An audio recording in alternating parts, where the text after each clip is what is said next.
All right, welcome to the conversation. Got a great guest for you guys. Duvalier Malone is the author of Those Who Give a Damn, a manual for making a difference, so I already like it. I want to talk to him about the book a little bit and also about current events a little bit. So Duvalier, welcome to the show. How are you? I'm doing well. How are you? Thank you for having me. No problem. I'm good too. So first, tell me about the book. I'm curious. How do I make a difference? What's it about? Absolutely. So my book is a a manual as well as just a biography of my life. I grew up in Mississippi in poverty and was raised by a grandmother who grew up during the civil rights movement and worked really hard during the civil rights movement in Mississippi with Medgar Evers, especially Medgar Evers on the Emmett Till case and working on voting rights across the state of Mississippi during the civil rights movement. And so my grandmother raised me in that environment and taught me those stories. And throughout my life, I tended to start to care about issues, give a damn about issues in Mississippi, like working to bring down the Confederate flag and working on the Emmett Till case and working on combating poverty and corruption across the state of Mississippi. And I decided to put together a manual to talk to readers who, it doesn't matter no matter what community you're in, no matter what your background is, that you can make a difference in your community. And so the book is simply a inspirational read to challenge you, whether you're a doctor, whether you're a lawyer, whether you're sitting in the boardrooms in corporate America, that when you see something that's not right, that's not just, to find a way to get in the way, like the late Congressman John Lewis told us, and make some noise for change. And so we should give a damn about those issues that affect our community. And so that's the gist of my book. Okay, great. And so there's this story, this devastating story about coming out of Louisiana about the state police troopers there and how they've covered up police violence for a long time. I want to get to the heart of that story in a second, but Duvalier, it's interesting because, and I don't know how to phrase this, and I don't know if I'm going to say it wrong, but I grew up on the coast in the Northeast, and then I've lived on the coast my whole life.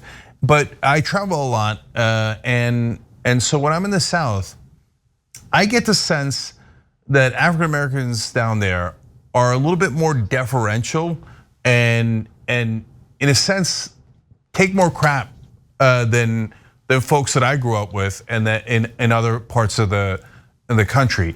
And I always wondered about that. And I was like, well, look, we're in the year whatever it is, right? Back, whether it was 2010, 2015, 2021 now. And I thought why are we still doing this, right? And it was obvious to me that I was missing something in the culture because I didn't grow up in that exact culture. And it was reminded of that in the Louisiana story that came out a little bit earlier this week, because there's like horrific abuse against African Americans in Louisiana, and nobody would hear them out. And I connected back to that, and then you just said you were from Mississippi. Anyways, all this connected in my mind. And so I wanted to ask you, growing up in Mississippi, and I don't know how many other places you've lived in since then in your life, but is there still this kind of oppressive culture where, hey, if someone who's African American speaks up too much, that becomes a significant problem for that person, their family, etc.? But I don't want to put words in your mouth. I don't know. That's why I'm asking. Absolutely not. The South is changing. I'll tell you, during the Black Lives Matter movement, there were hundreds and thousands of people who joined together in Jackson, Mississippi, to show and stand in solidarity with the family of George Floyd. I organized a rally for Emmett Till, demanding justice, and I had hundreds of people to join me there.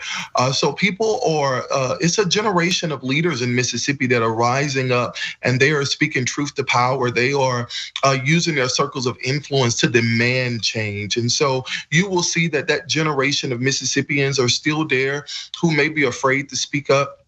But there's also a rising generation in Mississippi that is bold, that is courageous, and that's doing some extremely good work. And the South is changing. I currently reside here in Washington, D.C., but when I go back home to Mississippi, the South is changing, Mississippi is changing, and it's changing in a positive direction. When we saw the Mississippi Confederate flag come down, we had been working on that issue for many years, but protesters, activists, and lawmakers, and everyone in the community, black, white, and in between, got together and they spoke up and they applied the pressure to legislators and lawmakers, and that flag came down. And so the mere fact of that flag come down is showing us that Mississippi is changing, and Mississippi, I think, is moving in the right direction. It has a lot of work to do, but I believe that Mississippi is moving in the right direction. Yeah, and so look, don't get me wrong, some of the strongest leaders we have now come out of the South. Gary Chambers Jr. is a wonderful, really strong activist coming out of Louisiana. And obviously Martin Luther King back in the day came from the South, and Reverend William Barber's from North Carolina. And so it's just, the culture viscerally felt different than it does in some other parts of the country. And that's what I was sensing. But let's talk about that Louisiana case.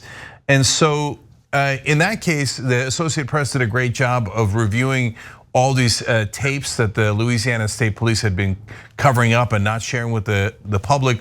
And it showed horrific abuse of and African Americans in particular. Although there were some cases where it was poor white people and they beat the hell out of them too and put them in the hospital and would constantly lie about it, and the cops would all cover up for each other.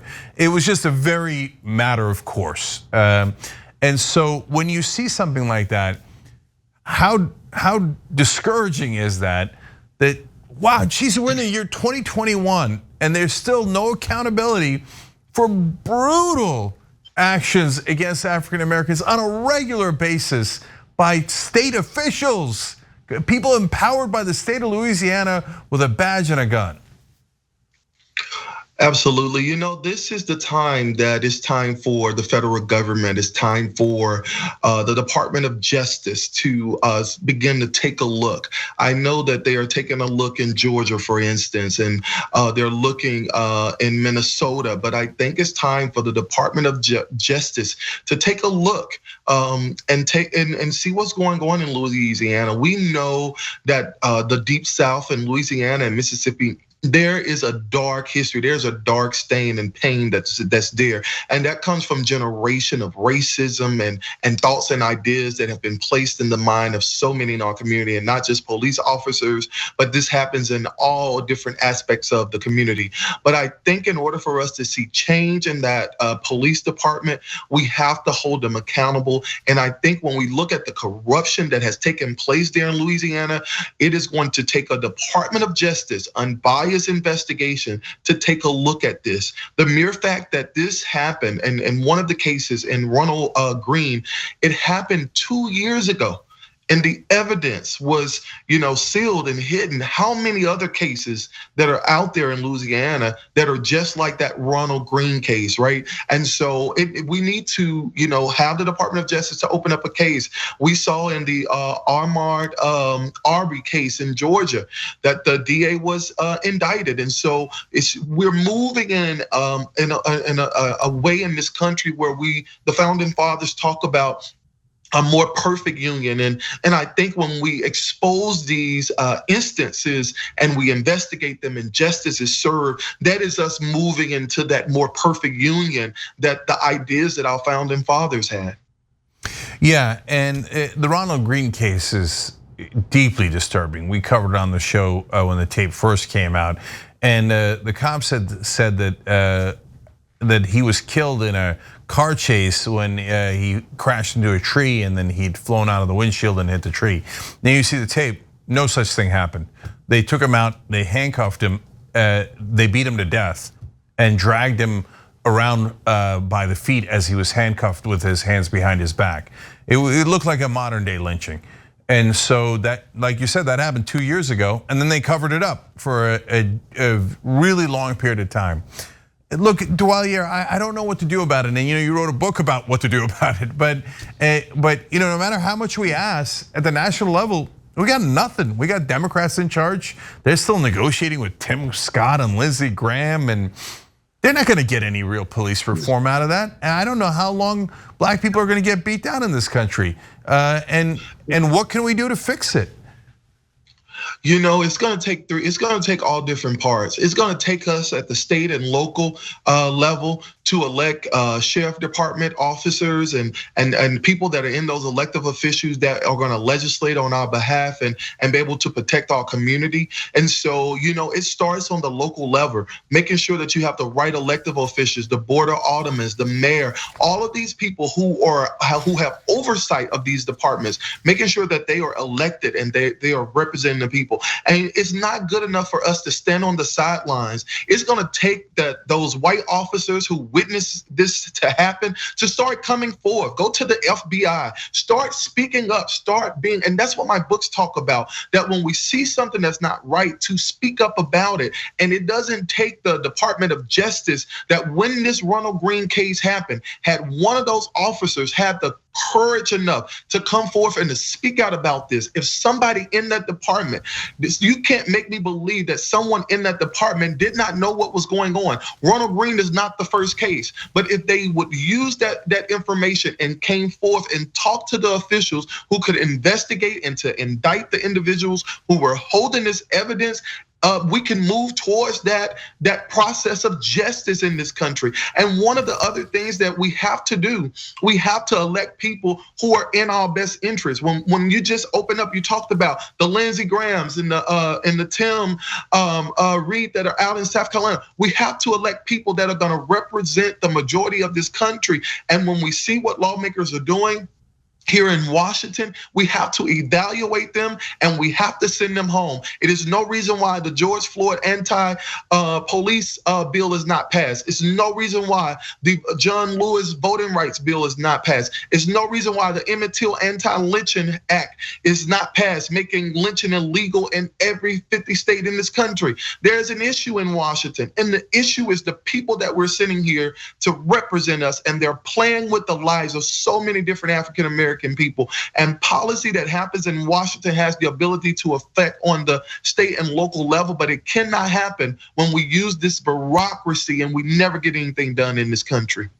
All right, Duvalier Malone, you're absolutely right. And by the way, we're all sick of it, and we wish our politicians would finally serve us for a change. The book is Those Who Give a Damn: Manual for Making a Difference. Thank you, Duvalier. We appreciate it.